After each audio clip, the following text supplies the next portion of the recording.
কি দেখছো জয়া? একটা বাংলা ছবি। বাবা, কি করে দেখো বাংলা ছবি? শুধু প্যান প্যানানি আর ঘ্যান ঘ্যানানি। আমি তো ভয় দূরদর্শন খুলি না। আমি তো আবার কলকাতা দূরদর্শন ছাড়া কিছু দেখি না। তোমার বাপের বাড়িতে টিভি আছে?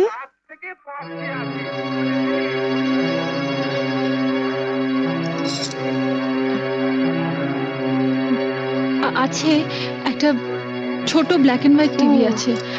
আসলে আমাদের কেবল কানেকশন নেই তো, তাই ওই কলকাতা দূরদর্শনের প্রোগ্রাম দেখতে দেখতেই অভ্যস্ত হয়ে গেছি। এবার অভ্যেসটা বদলাও।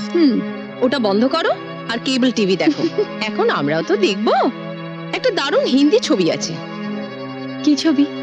হাম আপকে হ্যায় কौन। ও, ওই ছবিটা তো কয়েকদিন আগেই দেখিয়েছিল, দেখোনি? দেখবো না কেন, দেখেছিলাম। কিন্তু ও ছবি যতবারই দেখো পুরনো হয় না।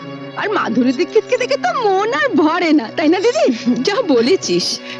কিন্তু মাধুরীকে নিয়ে ওসব কথা তো ছেলেরা বলে, মেয়েরাও বলে। তবে তুমি অবশ্য বলবে না, তার কারণ তুমি তো নিজেকে মাধুরীর থেকেও সুন্দরী ভাবো।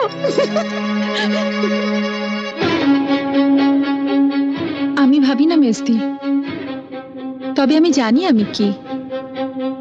একেবারে পাতে দেওয়া যায় না এমন হতকুচ্ছিত আমি নই, তাই না? নইলে এ পাড়ায় যাদের বাড়িতে পড়াতে আসতাম তাদের বাড়িতে মা আমাকে দেখেই সঙ্গে সঙ্গে তার ছোট ছেলের বউর জন্য পছন্দ করে ফেলতেন না।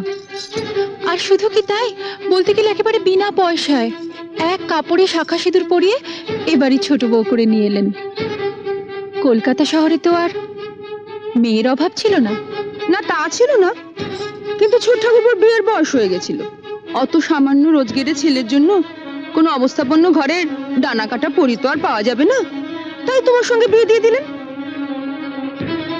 বর্দা মেজদার যখন বিয়ে হয়েছিল তখন তো ওনাদের রোজগার খুব ভালোই ছিল, তাই না? ওনারা কি ডানা কাটা পরি পেয়েছেন? আচ্ছা দিদি, কিছু মনে করো না। তোমাদের দেওরের যদি রোজগার ভালো হতো আর তার যদি বড়লোকের সুন্দরী মেয়ের সঙ্গে বিয়ে হতো, তাহলে তাহলে তোমাদের কি লাভ হতো বলো তো? আমাদের আবার কিসের লাভ? ও মা, তাতে যদি তোমাদের কোনো লাভই না হলো, তাহলে আমি যেমন আমাকে তেমন ভাবে মেনে নিতে তোমাদের অসুবিধা কিসের?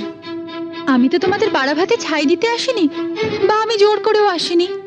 তাহলে আমাকে নিয়ে তোমাদের এত গায়ের জ্বালা কেন? বরং আমার স্বামী যদি বেশি রোজগার করতো আর আমি বড়লোকের মেয়ে হতাম, তাহলে কিন্তু তোমাদের অনেক অসুবিধে হতো। অসুবিধে হতো? কিসের অসুবিধে? তাহলে এই মুহূর্তে টিভিটা আমিই দেখতাম, আমার পছন্দ মতো দূরদর্শনের বাংলা ছবির চ্যানেল।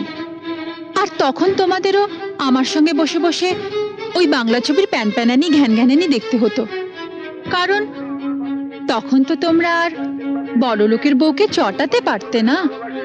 তাই যা হয়েছে ভালোই হয়েছে, সাপে বর হয়েছে। এইটা ভেবেই শান্তি পাও। আসি, এখন তোমরা মন দিয়ে হাম আপকে হ্যায় কौन দেখো।